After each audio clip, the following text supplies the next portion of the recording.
Argentina, Argentina, Argentina, Argentina, Argentina, Argentina. Está. Hola, le dice mi pollito. Hola, hola, hola. Aguante Argentina, loco, aguante Argentina. Aquí estamos, ¿cómo andan, gente? Esperen que lo saco a mi amigo Poncito. ¿Cómo andan? Bien, bueno, aquí estamos. Me voy a poner mi hermosa bandera, la Argentina, para hablar lógicamente de la historia de mi país. Vos que nos estás mirando desde otro lado, desde otro país, que no sea el argentino, lógico. Bueno, vamos a hacer un resumen, ¿sí? Vamos a ver un resumen, mejor dicho, de lo que es la historia de la República Argentina. Esto a través de gentileza del canal de Memorias de Pez. Un canal, la verdad, donde tiene más de 1,5 millones de seguidores. Una locura. 1.500.000 suscriptores. ¿Qué tal? Bueno, suscríbanse a mi canal, por favor, sí, suscríbanse al Cóctel de Sandro, dale, suscríbete, no te cuesta nada, suscríbete, te aseguro que voy a hacer que crezca este canal y mucho. Entonces, esto es así, si vos estás en otro país que no sea la Argentina y querés saber un poquito, algo chiquitito de mi país, así como he hecho un recondo en otros videos hablando de otros países, tal vez el tuyo, bueno, ahora vas a escuchar un poquito de mi país, la República Argentina, ¿sí? ¿Te parece? Vamos entonces a reaccionar a este video que se llama La Historia Argentina en 14 minutos a través de gentileza del canal de Memorias de Pez. Comenzamos, dale. Hablamos de la historia de Argentina. Lo que hoy en día es Argentina, ya que recordamos Argentina no es un país independiente hasta el siglo XIX, empezó a estar habitada por humanos alrededor del año 11.000 a.C., ya que de esa época datan los restos más antiguos encontrados en Piedra Museo en Santa Cruz.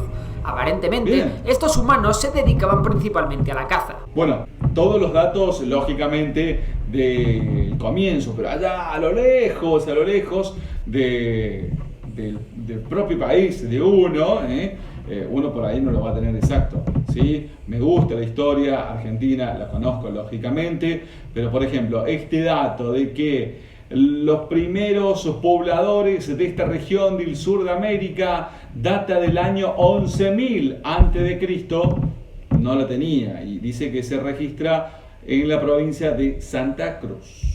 Las primeras muestras de arte primitivo son del año 7300 a.C. y se encuentran en la Cueva de las Manos, un patrimonio cultural de la humanidad.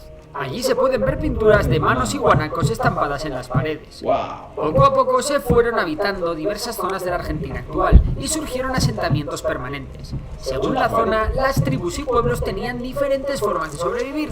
Por un lado estaban los pueblos cazadores y recolectores, que habitaban las zonas de la Patagonia, la Pampa y el Chaco. Por otro lado, existían los pueblos que se dedicaron a la agricultura, que se establecieron cerca de los Andes y la Mesopotamia argentina, que es la zona entre el río Paraná y el río Uruguay. Bien. En los Andes, el Imperio Inca llegó a conquistar zonas de la actual Argentina en el siglo XV. Los incas eran ya una civilización avanzada y crearon centros textiles, caminos y fortalezas. Durante todo este periodo, los pueblos argentinos comenzaron a desarrollar la alfarería, que permitió un mayor desarrollo de las civilizaciones, surgiendo las primeras ciudades entre las que destaca Tastil, que alcanzará una población de entre 2.000 y 3.000 habitantes en el siglo XV. Sin embargo, todo cambiará cuando llegan de Europa los españoles en el siglo XVI. Américo Vespucio pudo ser el primero en divisar las costas argentinas. Sin embargo, la primera visita argentina se le atribuye a Juan Díaz de Solís en 1516, el cual incluso llegó a navegar el río de la Plata y el río Uruguay, donde murió. Fernando de Magallanes en 1520 sería el primero que rodease todo el país, descubriendo el estrecho de Magallanes, El famoso estrecho de Magallanes, al sur de la Argentina. es que conecta el Atlántico con el Pacífico. En 1520 Es el cruce, a ver, para los que no saben, lógicamente, el estrecho de Magallanes es allá bien al sur de nuestro país, donde se acaba, allá donde no hay nada, y donde se conecta lo que es el Atlántico y el Pacífico. En 16, el italiano Sebastiano Gaboto, al servicio de la corona española, creó el primer asentamiento europeo en el actual territorio argentino. Sin embargo, quizás el hecho más importante fue el de Diego García de Monguer, quien regresó a España tras ser derrotado por tribus autóctonas, con noticias sobre unas leyendas que hablaban de ingentes cantidades de plata en Argentina. Inmediatamente comenzó una carrera entre los imperios español y portugués. Claro, imagínate, habrán dicho los españoles, che, hay plata, porque eran piratas, ¿sí? En esa época todos eran piratas. Aparte hablamos de potencia, Inglaterra, hablamos de España, Francia, Portugal. Entonces, donde estaba la oportunidad de sacar algo, olvídate, sacaban todo. Dijeron, hay plata allá al sur, en el otro mundo, porque era el otro mundo en ese momento. Por adueñarse del lugar.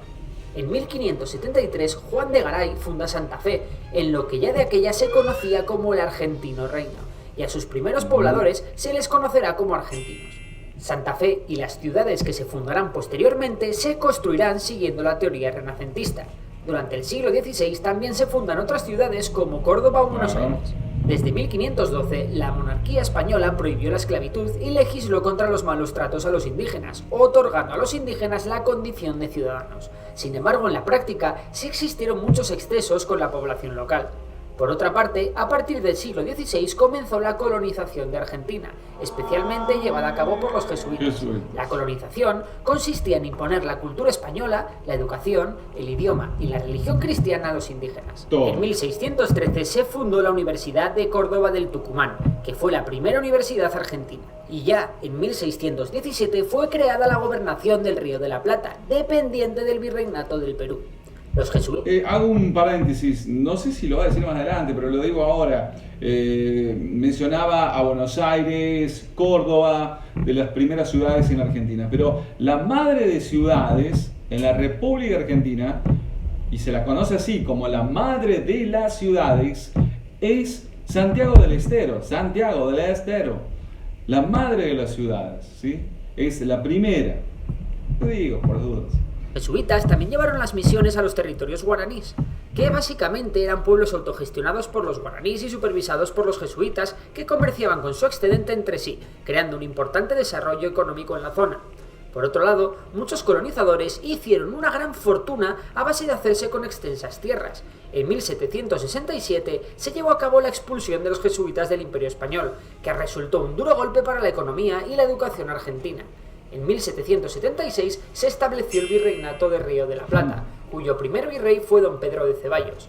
Durante prácticamente toda la estancia española en Argentina, las tropas españolas tuvieron serios enfrentamientos con pueblos indígenas. Especialmente importantes fueron los enfrentamientos con el pueblo mapuche, el cual fue un auténtico dolor de cabeza para el Imperio Español, tanto que se tuvo que formar el Tercio de Arauco, el único tercio formado en Latinoamérica para acabar con la resistencia mapuche. La llegada de los Borbones al trono de España a principios del siglo XVIII no trajeron buenas noticias para los argentinos, ya que los territorios coloniales que hasta entonces se habían gestionado de manera más o menos independiente pasaban a tener una gestión más centralizada y a ser marginados de la política imperial. Ello causó un gran malestar entre los colonos criollos. Inciso aquí, los colonos o criollos eran descendientes de españoles que habían nacido en América. Bueno, y con todo este marrón llegamos a 1806. Con el Imperio Español en una crisis económica, social y política brutal, los ingleses atacan Buenos Aires primero y Montevideo un año después. Ante la incapacidad del ejército español, tienen que ser los propios criollos y los habitantes locales los que se organicen para echar a los ingleses. En 1800... Bueno, a ver, lo vuelvo a decir para la gente de afuera, que no está viendo en otro país, que no sea la Argentina. En 1806 en la Argentina sufren las primeras invasiones inglesas y que ante, te lo resumo, ¿no? Y que ante la no protección en ese momento de España, son los propios argentinos, los criollos, como así nos dicen, los criollos, a los que repelemos el ataque de los ingleses, en los cuales los ingleses se retiran. Después, al año siguiente, Inglaterra hace lo mismo, quiere tomar Buenos Aires y también es repelido por el pueblo argentino. Primeras y segundas invasiones inglesas.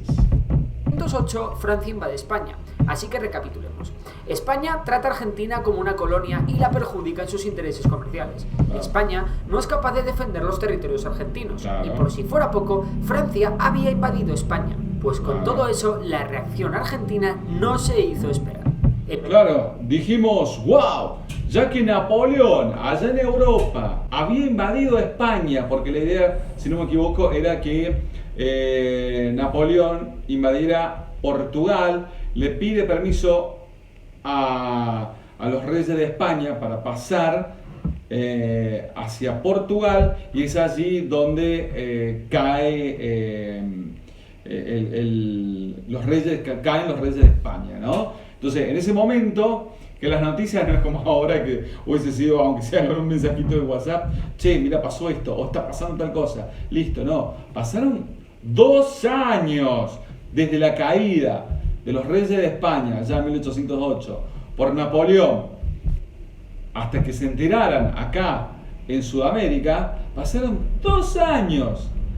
Entonces ahí los argentinos dijimos, bueno, che, me parece que es momento de formar lo nuestro. ¿Qué te parece? Bueno, y ahí arrancó todo.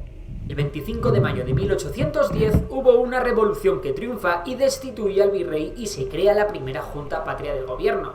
Esta primera junta profesionalizará las milicias revolucionarias y creará un ejército que se enfrentará con éxito al ejército español y a los partidarios de la corona española.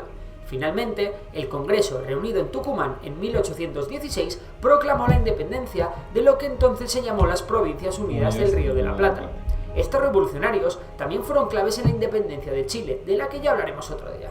En 1819 se creó la primera Constitución argentina, pero esta era de carácter centralista, y las provincias no la aceptaron y se alzaron en armas, derrotando a los centralistas en la Batalla de Cepeda. Tras la batalla, Buenos Aires se separó de las Provincias Unidas. Brasil aprovechó la ocasión para pescar en Río Revuelto e intentó anexionarse una parte de las Provincias Unidas en 1825, estallando una guerra que duró 3 años y en la que se acabó firmando la paz, otorgando la independencia a lo que hoy en día es Uruguay. Por su parte, el gobernador de Buenos Aires, Juan Manuel Rosas, federalista, logró hacerse con el poder tras derrotar al jefe de los unitarios, el general Paz. El gobierno de Rosas se prolongó 20 años en 2 fases, durante los cuales se hizo notar por su crueldad y tiranía que dio lugar a repetidas insurrecciones. Paraguay y la provincia de Corrientes se alzó contra el dictador en 1851 y lo derrotó en Caseros, en 1852. En 1853 el Congreso redactó una constitución democrática y federalista, y es aquí donde podemos empezar a hablar de Argentina, aunque durante años se llamó la Confederación Argentina. Sin embargo, el nuevo gobierno con Urquiza al frente pronto se vio amenazado por Buenos Aires, que declaró la guerra al resto de la nación. Sin embargo, Buenos Aires fue derrotado y finalmente se reintegró a la Confederación Argentina. En la batalla de Cepeda, 1859. Pero las cosas no quedarían así. En 1861, un nuevo conflicto enfrentó a Buenos Aires con la Confederación. El general Mitre, jefe del ejército de Buenos Aires, derrotó a la Confederación en la batalla de Pavón, lo que supuso la unificación del país bajo la hegemonía de Buenos Aires. El caso es que Mitre defendía la Constitución de 1853, y durante su gobierno y el de los siguientes presidentes, Sarmiento y Avellaneda, el país se estabilizó internamente. A pesar de la guerra que la coalición de Brasil, Argentina y Uruguay ganaron a Paraguay, el resto del siglo XIX fue de relativa calma y desarrollo para Argentina. El poder fue ocupado por un partido conservador llamado el Partido Autonomista Nacional, que se mantuvo 42 años ininterrumpidamente en el poder. Es en esa época cuando el territorio de Argentina toma la forma actual, con lo que se llamó la conquista del desierto. A la cabeza del Partido Autonomista Nacional estaba Julio Argentino Roca, al que le llamaban el Zorro, por su capacidad para pactar con otros partidos sin perder nunca el poder. Con el Partido Autonomista las infraestructuras mejoraron y el desarrollo económico del país comenzó a ser mayor. Eso sí, a cambio el presidente Roca fue bastante autoritario. Por ello, en 1890 hubo un intento de revolución llamada la Revolución del Parque, que al igual que la Revolución de 1905 fue un rotundo fracaso. A principios del siglo XX Argentina consiguió asentar su presencia en una parte de la Antártida. En plena Primera Guerra Mundial, el principal partido de la oposición, la Unión Cívica Radical, dirigida por Alem e Hipólito Yrigoyen, conspiró contra el régimen y exigió elecciones limpias que se realizaron en 1916 y en las que triunfó el radicalismo. Durante la primera presidencia de Irigoyen se cometieron las mayores masacres obreras de la historia de Argentina y la única matanza de judíos cometida en continente americano. ¿Cómo? A ver, esa parte no la tenía tan clara. Durante la primera presidencia de Irigoyen se cometieron las mayores masacres obreras de la historia de Argentina y la única matanza de judíos cometida en continente americano. En 1922, Irigoyen fue sucedido por Alvear, también de la Unión Cívica Radical, pero con un gobierno mucho más moderado, algo que no gustó a muchos sectores de su partido, de forma que en el 28 volvió Irigoyen a la presidencia.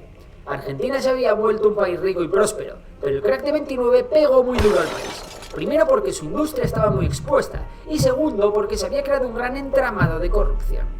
El 6 de septiembre de 1930, el general José Félix Uriburu derrocó al gobierno constitucional, iniciando una serie de golpes de Estado en Argentina y gobiernos militares que se extenderían hasta 1983. Ahí empezó el declive, mejor dicho, de la Argentina, ¿no? 1930 con el primer golpe de Estado, después de años consecutivos de gobiernos democráticos. No tenía el tema de la matanza de judíos, no la tenía desde 1916 a 1922 en Argentina. Lo dicen acá, no sé, no la tenía, la verdad que no la tenía. Tras el golpe, surge una etapa conocida como la década infame, en la que habría hasta 4 presidentes y en la que la prioridad fue recuperar y hacer crecer la industria del país. El 4 de junio de 1943 se produjo un nuevo golpe militar llamado la Revolución del 43 y que acabó, no sin dificultades, con Juan Domingo Perón como presidente en 1946. Perón fue el creador del peronismo, una corriente política que tuvo un gran apoyo dentro de los sindicatos y las clases populares, ya que se enfocaba en la justicia social, en los derechos de los trabajadores, en un Estado fuerte con un elevado gasto público y unos aranceles altos que protegiesen la industria nacional. Todo ello edulcorado con una buena dosis de nacionalismo. Sin embargo, el peronismo también supuso la creación de otro movimiento muy importante, el antiperonismo, que defendía que las políticas peronistas no traerían más que crisis y hambre. En el 55, la Revolución Libertadora, que no fue más que otro golpe de Estado militar, derrocó a Perón. Con la Revolución Libertadora volvió la inestabilidad política. Nuevos gobiernos y golpes de Estado se sucedieron, como el de Frondizi, quien autorizó la enseñanza. Bueno, muchos lo saben, pero igual lo digo, repito, para los que no están viviendo en Argentina, pero la mayoría saben, digamos, sí, no digo la mayoría, pero acá en Argentina tenés como partido político importante el radicalismo, partido de muchos años, ya más de 128 años, aproximadamente 130 años, y después el peronismo, allá por el año 1946, que comienza con esa relación con Eva Perón y todo lo demás, y que implementa políticas sociales, ¿sí? Políticas del trabajador, que le da más beneficios y derechos al trabajador. A eso viene, como dice acá, políticas que se dan en cuanto al antiperonismo, ¿sí? Y empieza esa batalla, esa lucha de derrocar o tratar de derrocar al peronismo, y que termina siendo derrocado en 1955, año cruel para la Argentina porque significa el bombardeo en septiembre, en junio y en septiembre, con el bombardeo de la Plaza de Mayo, la principal plaza de la ciudad de Buenos Aires, porque es allí donde está la Casa de Gobierno. Entonces empieza esto de peronismo, antiperonismo y todo lo demás. Desde el retorno de la democracia en Argentina, ya en forma consecutiva y próximo a cumplir el año que viene 40 años, la mayoría de los gobiernos han sido peronistas, salvo algunos 2-3 gobiernos, el resto han sido gobiernos peronistas, ¿sí? Bueno, y acá tenés, o sos de uno o sos del otro, y está muy marcado esto, está muy marcado, y hace mucho daño al país, ¿sí? En cuanto a no producirse muchas veces el diálogo, que seguramente en otros países también debe pasar lo mismo, o no, pero acá en Argentina es una cosa de locos. Cómo está marcada la diferencia y no hay forma de quien tenga razón, y el único perjudicado en definitiva es el pueblo. enseñanza privada y religiosa o el de Illia. Pero este último fue derrocado por un movimiento conocido como la Revolución Argentina, que vio como gobiernos como el de Onganía, el de Marcelo Levingston o el de Lanuse fracasaban uno tras otro sin atajar la inestabilidad política y militar del país. Al final no quedó más remedio que celebrar otras elecciones. Y a que no sabéis quién ganó, que llevaba 17 años en el exilio. Pues sí, el señor Perón, aunque realmente murió un año después. Pero no pasa nada, todo queda en casa y fue su mujer quien lo sucedió. La primera presidenta de Argentina, conocida popularmente como Isabelita Perón. Pero señores y señoras, esto es Argentina. A Isabelita Perón la derroca un nuevo golpe militar, y desde el 76 hasta el 83 una junta militar se dedica a gobernar el país. Bueno, esa junta militar que entra en el año 1976 con Videla a la cabeza, Videla, Macera, son personajes nefastos en la historia argentina. Vamos a decir que no pasó nada en la previa, sí, pasaron movimientos que trataban de hacer la lucha revolucionaria poniendo bombas y todo lo demás. Desde el año 74, 75 y parte del 76, la Argentina fue un desastre. Eran bombas y bombas. Y la Junta Militar Argentina, que viene con un golpe de Estado el 24 de marzo a las 3 de la mañana, viene porque se llamó Proceso de Reorganización Nacional. Viene a poner una especie de, supuestamente, ¿no?, de estabilidad, de orden, pero detrás de eso había cosas muy oscuras que nunca más se tienen que volver a repetir en un país. Tantos gobiernos y tanta inestabilidad habían provocado una gran crisis económica en el país. Para que la gente mirase a otro lado, se buscó un enemigo externo, y es entonces cuando el gobierno argentino desempolva una antigua reclamación argentina, las Islas Malvinas. Así que Argentina invadió las Islas Malvinas en poder Reino Unido. Reino Unido responde y gana la guerra argentina, una guerra que podéis ver en el vídeo que os dejo en la descripción y en los comentarios. También poco antes, Chile y Argentina estuvieron al borde de una guerra. La derrota en las Malvinas hizo a la Junta Militar convocar elecciones libres, volviendo a Argentina una democracia real. Las elecciones las ganaron los radicales, que no lograron solventar la crisis económica argentina, sino más bien lo contrario. En 1988 el país se vio abocado a una situación de hiperinflación, en la que los precios aumentaron un 343%. Pero eso no era nada, ya que en 1989 la tasa de inflación subió al 3000%. En 1989 unas elecciones devuelven a los peronistas al poder, resultando presidente Carlos Menem. Menem llevó a cabo importantes medidas económicas para sacar al país de la miseria. Una de las más acertadas fue en 1991 crear Mercosur con Brasil, Uruguay y Paraguay, con el objetivo de formar un fuerte bloque económico sudamericano. También llevó a cabo una serie de privatizaciones como la de YPF, Entel o los fondos de pensión, entre muchas otras. Todo parecía estar arreglándose. Bueno, siempre se dijo que Menem vendió todo, hasta las joyas de la abuela, ¿no? Es cierto, acabó con la inflación porque puso el peso argentino en el mismo grado, el mismo valor que el dólar. Un peso, un dólar. Una recesión que duraría 4 años, destruyendo una cuarta parte de la riqueza nacional y sumergiendo al país en una de las mayores crisis de su historia moderna. Los radicales volvieron al poder en 1999, tras unas elecciones, y se comieron lo peor de la crisis, teniendo que decretar un corralito en el que la gente no podía sacar del cajero más de 250 pesos por semana.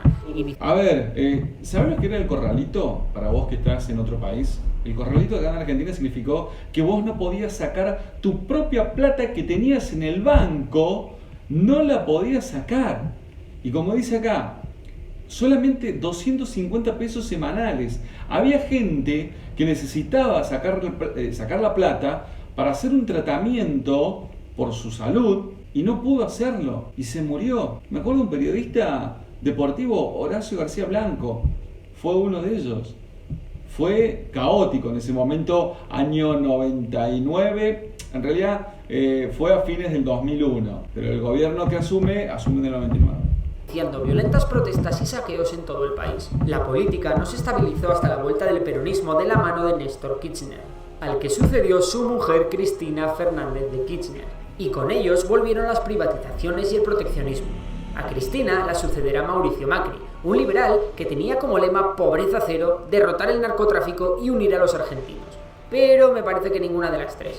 Así que el bueno de Macri se comerá un par de crisis gordas, dejando la presidencia actualmente en manos de Alberto Fernández, otro peronista. Y así hemos llegado a la actualidad, con Argentina teniendo una asignatura pendiente que no es otra que estabilizar su economía y ponerla al nivel de su rica y dilatada historia. Muy buen video, sí, lógicamente, ¿eh? Denle like a este video. Memorias de PS, la historia argentina en 14 minutos. Lindo video, ahí está, te contamos un poquito de la historia de la República Argentina. Lógicamente que para contar la historia de los países necesitas días y más días, pero bueno, algo se pudo contar con respecto a la República Argentina. Gente, nos vemos en otro video más adelante. Dale, suscríbete, por favor, please. Suscríbete a mi canal Cóctel Lisandro, dale me gusta, comentarios, lo que vos quieras. Nos vemos en un próximo video. ¡Vamos a la Argentina! ¡Oh, está el Mundial también! ¡Vamos a la Argentina!